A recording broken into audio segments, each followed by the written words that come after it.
Warren-Sharpe Community Center has been providing services to low-income children, youth, and families on the south side of Joliet since 1991. And it was founded in response to all the youth issues that were going on in our neighborhood, gang issues, drug issues, so many children needing a safe place to be. And it was founded to reach out to those children. And as we grew through the years, we learned that we needed to work with the families as a whole. We learned so much about the problems that our clients were struggling with. And we learned that despite everything, that the people in our neighborhood were full of hope and willing to do the work to make the changes necessary. This is my neighborhood. I grew up in this neighborhood, and we don't intend to give up on it.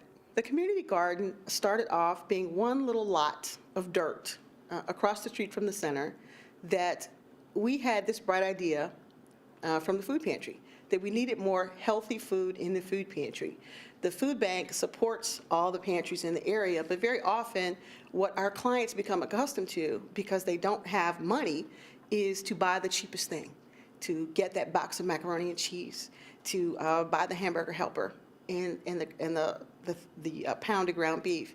We had so many clients who, when we had fresh produce here, did not recognize what it was, didn't know what a zucchini was, didn't know how to cook it, and we were quite honestly appalled at the number of kids who were coming into pre-K in the morning with a bag of hot chips and a can of grape soda, and that was breakfast.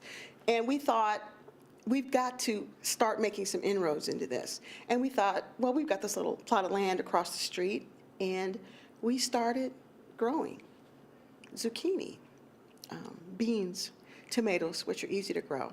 And I have all these kids who have grown up in the digital age who don't want to go outside because it's too hot and there's no video games, you know, and we dragged them outside and we dragged them to the dirt, and they loved it. They loved it. And they grew their own tomatoes and they grew their own lettuce, and then what? Then they ate it. Then they learned how to cook the zucchini. Then they learned how to cook the corn, and they learned how to cook the vegetables. And they would fight over whose turn it was in the kitchen to wash the salad and make the salad dressing from scratch. The first year, the Community Foundation provided our first bit of financial support for our garden, and it made it possible for us to even get started. And as time went on, we really, because we had no experience doing this, we just had to reach out to people who had more experience. For a small agency like ours, collaboration is a way of life anyway. So we had lots of contacts already in the community, people that would, and organizations that would help with various things, tutoring with after school, for example, or field trips for summer day camp. And we reached out to them.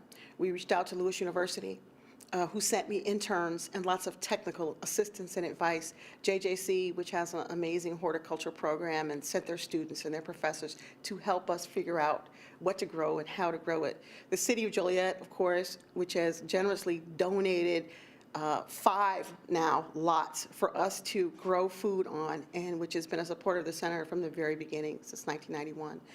Silver Cross Hospital, which provided lots of financial support. Commonwealth Edison, which sends its engineers and volunteers to build things that we have no idea how to build. St. Joe's Hospital, the Junior Master Gardener Program, they give us curriculum for the kids to learn. The food bank, of course, the Northern Illinois Food Bank, which always sends us VISTA volunteers and technical assistance. Sodexo, which supports all our events that we have here. And the Joliet Junior Women's Club, which always provides financial support. First Midwest Bank, which does the same. And the Fresh Time Market, which just opened here in Joliet, and which hopefully will be one of our first customers.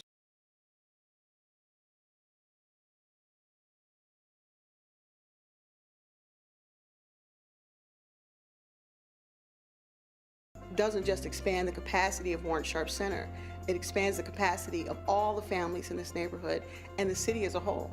It makes my clients and my kids able to see the power that they have in their own hands, that they are able to make changes not just in their own lives, but in their families' lives, in the neighborhood's life, in our country's goals, that they're a part of that they're not bystanders, they're not victims, that they are the creators of their own future.